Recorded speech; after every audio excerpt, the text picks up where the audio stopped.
Hey guys, it's Dr. Matt from Pinnacle Chiropractic, your local pediatric, prenatal, and family chiropractic office here in the Lakewood Ranch, Sarasota, Bradenton, Florida area. Today's video, we're going to talk all about ADHD. So maybe you have a child that has trouble paying attention with their focus.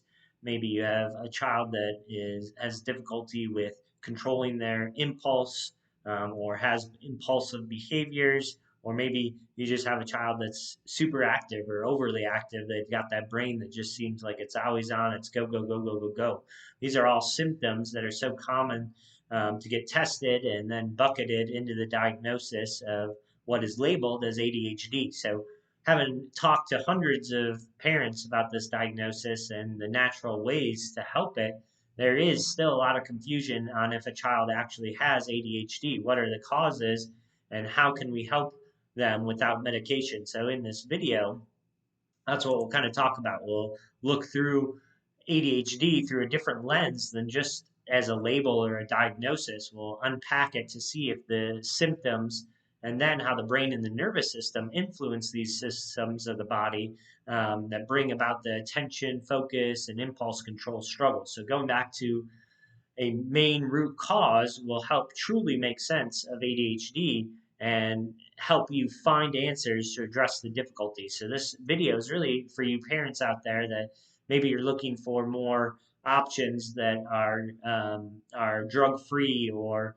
not using medication. So you might have heard from a teacher or school administrator or even a counselor that medication is really your only option or it's the best option, but it's not congruent with your beliefs. You don't want your child taking a medication because you're worried about how that makes them feel and how it makes them function as well. So, additionally, many moms and dads, and sometimes moms too, attribute ADHD symptoms as genetic, but we're really going to dive into this video of kind of the root cause behind a lot of these issues. And like I said, looking through it through the lens of pediatric chiropractic or really nervous system focused care.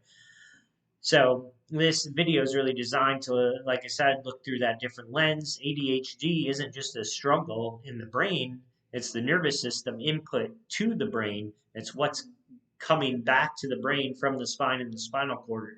And ADHD isn't just hyperactivity and can turn into a huge energy drain as we get older. What we often see is when that brain is in this gas pedal or the sympathetic mode for so long, it eventually drains the nervous system. So, especially later in elementary and our teenage and young adult years in patients, we see the ADHD isn't just this ramped up hyperactivity. It eventually can result in low energy, fatigue, symptoms of depression, those type of things. So we'll talk a little bit about the story of Lincoln. We shared on our Instagram and social media pages the story of Lincoln. He was a child that, he wasn't formally diagnosed with ADHD, but his mom saw some of those symptoms of impulsive behavior, of more hyperactivity, inability to focus and sit still, while especially in the school setting. And in his kindergarten year, he was having a lot of difficulties. But he got under our care towards the end of kindergarten and into the summer between kindergarten and first grade. Last year was his first grade year, and it was a totally different year for him. He actually got straight A's, and his mom was wowed that he was able to focus and actually get straight A's. She always knew he was a smart kid, but he always had difficulty with the focus and the attention to actually apply how smart he was. And so Lincoln had a dramatic transformation. Like I said, he wasn't formally diagnosed with ADHD, but he was a kid that had some of those symptoms or those indicators of that label ADHD. And now he's able to handle school and be able to focus so much better. So, as we talk about Lincoln's case, we'll really get into some of the science and what we're going to talk about the science behind our care, how the brain, the nervous system is really the root cause of a lot of the ADHD symptoms. So, ADHD isn't just a busy or overwhelmed brain. The body can be overwhelming the brain too, causing the entire central nervous system to be in what we call the fight or flight mode or the sympathetic mode. So, the question most parents have is where does the stress from the body come from? So the quick answer is from 4 key stressors that are often overlooked that we find in our case history when we take them. So the first one could be high stress or a high risk pregnancy. This puts mom and baby into a sympathetic dominant state that shifts more of them into a fight or flight or protective state.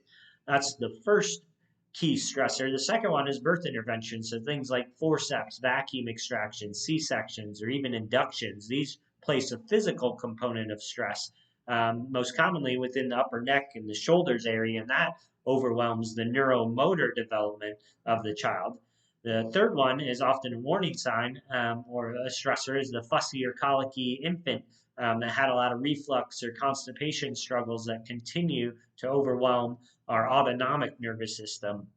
And then the fourth one is another early indicator or early warning sign is frequent ear or respiratory infections before the age of 3, along with a lot of antibiotic use, which further adds to stress on the autonomic nervous system and specifically the vagus nerve, which is really responsible for that gut-brain connection. So when the nervous system gets overtaxed or overworked with these 4 stressors, the signals that it sends to the brain are full on protection or fight or flight response in every area of the brain. The cerebrum, which is like our motor centers of our brain, it causes our kids to not be able to sit still. The midbrain, specifically the hippocampus, this affects our focus and attention. And then the prefrontal cortex region, that affects more socialization or situational awareness and the ability to self-calm and self-regulate. So ADHD isn't just hyperactivity, it's an overwhelmed body and brain that can also lead to brain fog,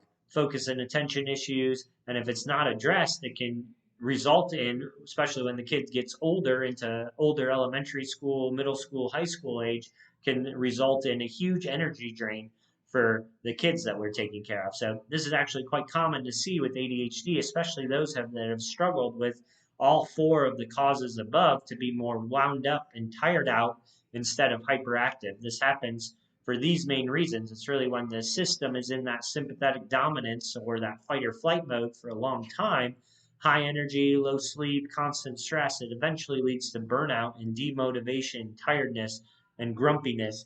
Those symptoms really set in. I like to use the analogy of a marathon runner. If you're a marathon runner and you aren't like this ultra endurance athlete that's trained for years and an elite athlete in marathon running, if you start out of the gates at a dead out sprint, then eventually you're going to reach this point of exhaustion and fatigue at some point because your body isn't able to keep up for so long. Same thing with the brain and nervous system that's in that sympathetic or what we call the gas pedal mode, that fight or flight mode for a long period of time. It's eventually going to lead to that low energy and that fatigue and that kind of tiredness. So yes, genetics can influence these behaviors, but not nearly as much as we like to think. So the nervous system, the vagus nerve, all of these things play a developmental role that's much greater than genetics. So Dr. Bruce Lipton, a famous PhD biologist, he did some studies in the field of epigenetics, and it's estimated that no more than 15% of our genetic code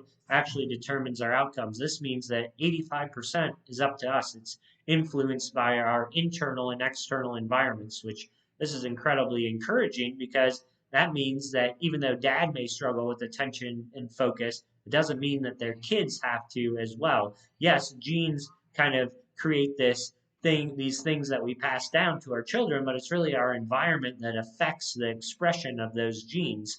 So we can see changes with the kids by changing their environment. So to put it all get together, kids struggling with ADHD most commonly have a significantly imbalanced and dysfunctional nervous system. This condition is known as dysautonomia, and its most common presentation is an overactive and excessive response within the sympathetic or that fight or flight nervous system, the gas pedal part of our nervous system. And thus, an underactive or understimulated parasympathetic, which is really our rest relaxation mode or brake pedal side of the brain and the nervous system. So our work as pediatric chiropractors focuses on addressing the subluxation or the stress on the nervous system and that vagus nerve challenges directly and getting that sympathetic nervous system unstuck and in turn activating and stimulating that parasympathetic, the brake pedal side of the nervous system, with all of our nervous system based adjustments. So with each individual adjustment, it's like tapping the brakes. It's able to stimulate and activate the nervous system in a certain way, but it really takes time and repetition. This isn't like one adjustment is going to fix these things. It's going to take time and repetition over the course of months to make these long lasting changes within the brain and within the autonomic nervous system. So that doesn't mean that these changes can't take place fairly quickly. A lot of parents and caregivers will begin to first report positive changes within the first few weeks of care for younger children, but it might, for those older children, take a few months to start to notice some of those changes. So many others experience sometimes instantaneous changes as well with their children. So the term for this change via time and repetition, it's really the scientific term, is called neuroplasticity. It's a natural and normal part of brain development in kids, and it's also extremely important in the recovery from traumatic births or brain injuries as well. So we start first by taking an in-depth, in our office, a case history on each child. Then the most exciting aspect is we get to measure their nervous system with what we call our insight scan. So we measure inflammation on the spine, the nervous system. We measure muscular tension, and then which is really the input into the brain. And then we also measure stress, how well the body is adapting to that stress. So this is the most essential step in helping a child with ADHD find drug-free options, as it allows us to really narrow down to the foundational root cause elements that we've talked about through this entire video. So if you guys are finding a lot of this information helpful, you're wondering if we can help your son or daughter that maybe has some of those ADHD symptoms, maybe they were diagnosed with ADHD, or maybe they're on medications for ADHD, and you're looking for drug-free solutions for your child, then we really recommend giving our office a call.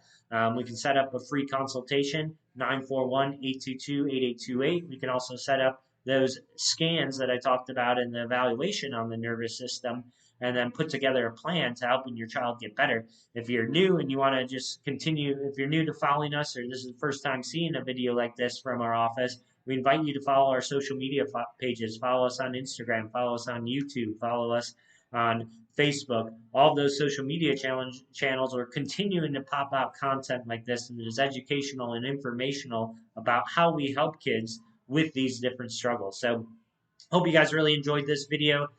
Like I said, my name is Dr. Matt from Pinnacle Chiropractic, and as always, guys, be well. We will see you guys on the next video.